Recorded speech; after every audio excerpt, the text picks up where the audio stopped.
বাংলাদেশের রাষ্ট্র কাঠামোর মৌলিক সংস্কারের কথা বলেছে।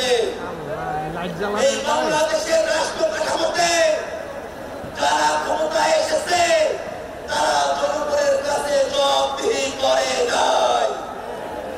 আমরা এমন এক রাষ্ট্র ব্যবস্থা চাই যেখানে প্রধানমন্ত্রী থেকে মেম্বার পর্যন্ত প্রত্যেক জনপ্রতিনিধিকে জনগণের কাছে জবাবদিহিতা করতে হবে।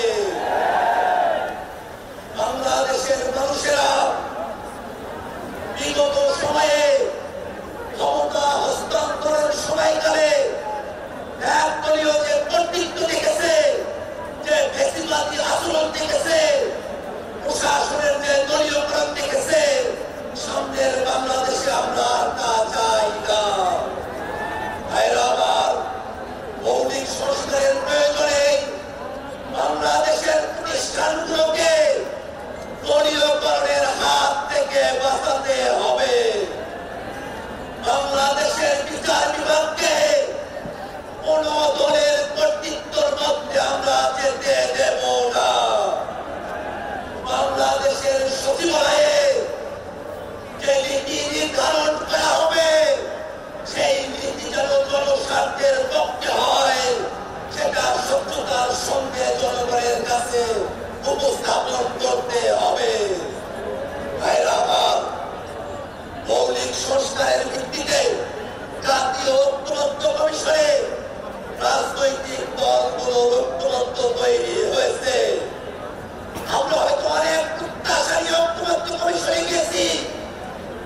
মৌলিক সংস্কারের যতটুকু প্রত্যাশা পূরণ হয়েছে, বাংলাদেশের মানুষ অপেক্ষা করছে জুলাই সনদের প্রত্যেকটা কথা বাংলাদেশে বাস্তবায়ন করতে হবে। জুলাই সনদকে কোন কাগজে বাঁধে আমরা পরিণত হতে দেব না। হায়দ্রাবাদ সরকার জুলাই ঘোষণাপত্র, জুলাই সনদ প্রণয়ন করবে। আমরা সরকারের কাছে দপ্তরকে আহ্বান রাখতে চাই, জুলাই ঘোষণাপত্রকে সাংবিধানিক স্বীকৃতি প্রদান করতে হবে। জুলাই সনদকে আইনি স্বীকৃতি দিতে হবে। লিগ্যাল ফ্রেমওয়ার্ক পাউডার করে এলেকো করে জুলাই সনদকে কার্যকর করতে হবে। হায়দ্রাবাদ জুলাই সনদের সংস্কারকে অন্তর্বর্তীকালীন সরকারকে বাস্তবায়ন করতে হবে।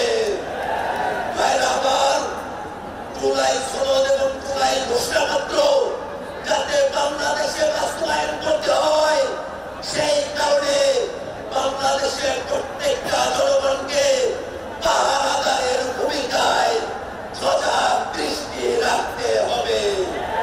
হায়দ্রাবাদ নতুন বাংলাদেশের দৃষ্টিহারা বুঝতে হবে। সেই নতুন বাংলাদেশকে সামনের দিকে এগিয়ে দিতে জাতীয় নাগরিক পার্টি এনসিপির সারা দেশের সকল নেতাকর্মী